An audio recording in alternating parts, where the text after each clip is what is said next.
बच्चों आज हम जे एडवांस 2021 के सर्कल चैप्टर के क्वेश्चन सॉल्व करेंगे। तो हमारा पहला क्वेश्चन पेपर नंबर 1 का है, इसको सॉल्व करते हैं।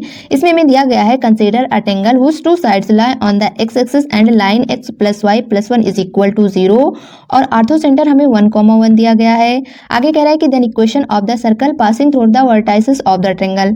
तो यहाँ पे हम क्या करते हैं, सबसे पहले कर्व बना लेते हैं।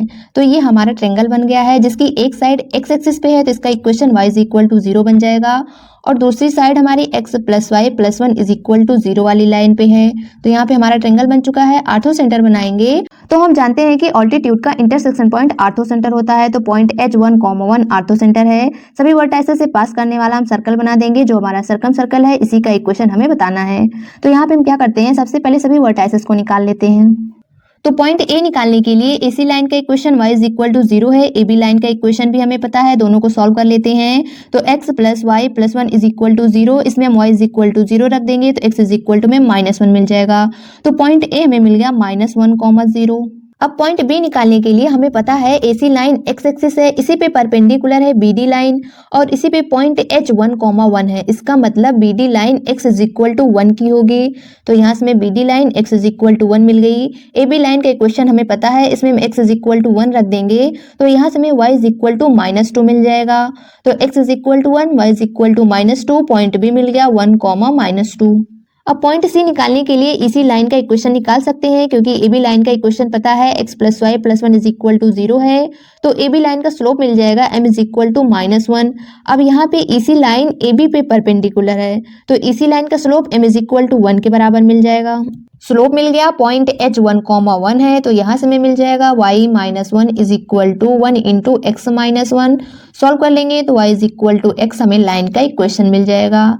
अब AC लाइन का इक्वेशन y = 0 है तो इसमें अगर हम y = 0 रखते हैं तो x = भी हमें 0 मिल जाएगा। मतलब EC लाइन हमारी y = x की है। तो यहाँ से हमारा पॉइंट से 0,0 होगा। अब हमें ट्रायंगल के तीनों वर्टाइसेस मिल चुके हैं तो हम सर्कल का जनरल इक्वेशन मान लेते हैं x² + y² + 2gx + 2fy + c is equal to 0। इसमें सभी वर्टाइसेस को रख देते हैं तो पॉइंट C को रखेंगे 0,0 तो यहाँ से हमें c = 0 मिल जाएगा। अब पॉइंट A को रखते हैं। पॉइंट A में x = -1, y = 0 है तो यहाँ से हमें z = 1/2 मिल जाएगा। पॉइंट B में x = 1, y = -2 है तो यहाँ से हमें f = 3/2 मिल जाएगा।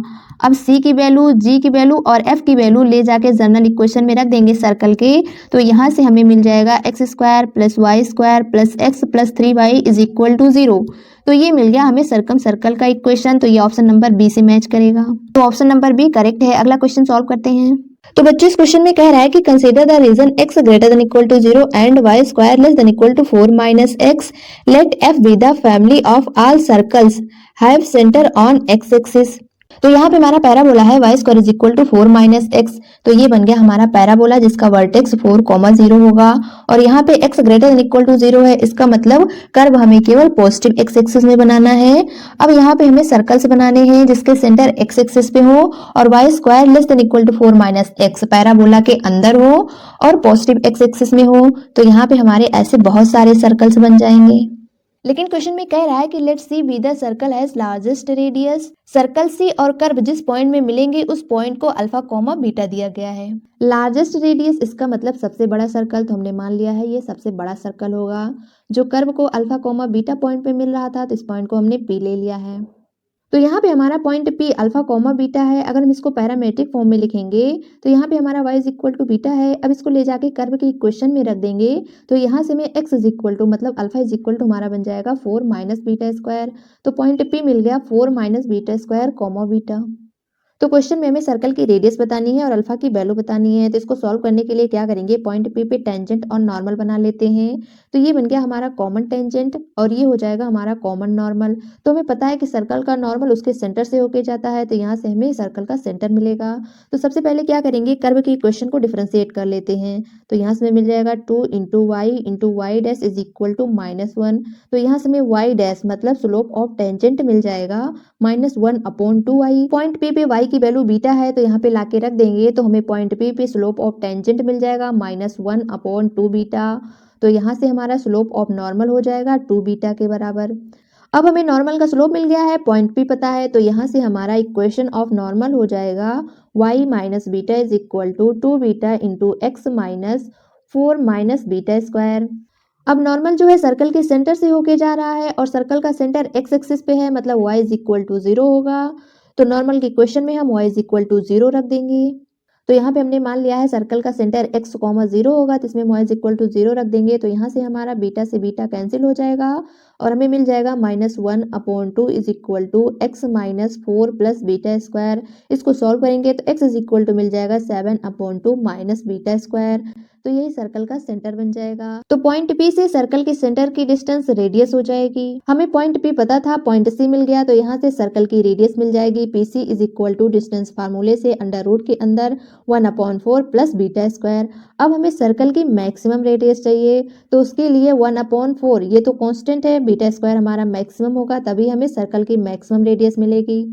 तो इसके लिए पॉजिटिव एक्स एक्सिस में पैराबोला के अंदर ऐसे हमारे बहुत सारे सर्कल बनने वाले हैं, लेकिन वाई एक्सिस को कभी कट नहीं करेंगे।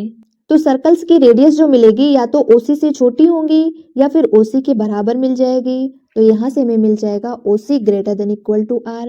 तो OC की डिस्टेंस निकालने के लिए O हमारा ओरिजिन है और पॉइंट C भी हमें मिला हुआ है, तो डिस्टेंस फार्मूले से हमें मिल जाएगा 7/2 minus beta square greater than equal to R की वैल्यू हमें मिली हुई है अंडर रूट के अंदर 1/4 प्लस बीटा स्क्वायर।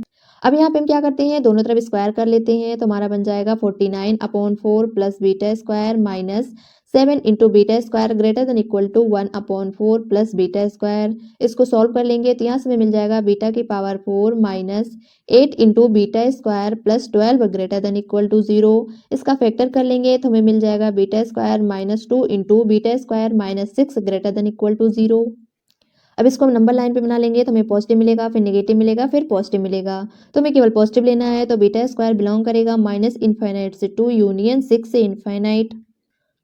तो इसको हम मान लेते हैं इक्वेशन नंबर 1। अब हमें पता है कि जितने भी सर्कल्स बनेंगे पॉजिटिव एक्स एक्सिस में है, सबका सेंटर ग्रेटर देन 0 होगा। तो यहाँ पे सर्कल का सेंटर मिला हुआ है, ग्रेटर देन 0 कर देते हैं, तो 7/2 minus beta square greater then 0। इसको सॉल्व करेंगे तो बीटा स्क्वायर हमारा लेस देन हो जाएगा 3.5 के। इसको मान लेते हैं इक्वेशन नंबर 2। अब इक्वेशन नंबर 1 और इक्वेशन नंबर 2 दोनों का इंटरसेक्शन पॉइंट ले लेंगे, क्योंकि जो दोनों कंडीशन को सेटिस्फाई करेगा वही हमारा बीटा की वैल्यू होगी। तो यहाँ से हमें beta square is equal to 2 के बराबर मिल जाएगा। तो यहाँ पे हमें R इज इक्वल टू मिल जाएगा अंडर रूट के अंदर 1/4 प्लस बीटा स्क्वायर की वैल्यू हम 2 रख देंगे। इसको सॉल्व करेंगे तो अंडर रूट के अंदर 9/4 बन जाएगा। तो यहाँ से हमें R मतलब रेडियस मैक्सिमम मिल जाएगी 3/2 के बराबर। कट करेंगे तो इसकी वैल्यू हमें 1.5 के बराबर मिलेगी। अब सेकंड क्वेश्चन में हमसे अल्फा की वैल्यू पूछा गया था, तो अल्फा इज इक्वल टू हमारा 4 माइनस बीटा स्क्वायर के था, तो beta square is equal to हमें 2 मिल गया है, यहाँ पे लाके रख देते हैं। तो यहाँ से हमें अल्फा इज इक्वल टू मिल जाएगा 4 माइनस 2, माइनस कर लेंगे तो अल्फा इज इक्वल टू हमें 2 मिल जाएगा। तो यही हो गया हमारा आंसर। तो ये पैसेज का क्वेश्चन था, इसमें हमारा एक पैसेज था, 2 क्वेश्चन दिया गया था, तो हमने दोनों को सॉल्व कर लिया। पहले का आंसर हमें 1.5 मिला, सेकेंड का आंसर हमें 2 के बराबर मिल गया। आज के लिए इतना ही। Thank you, take care.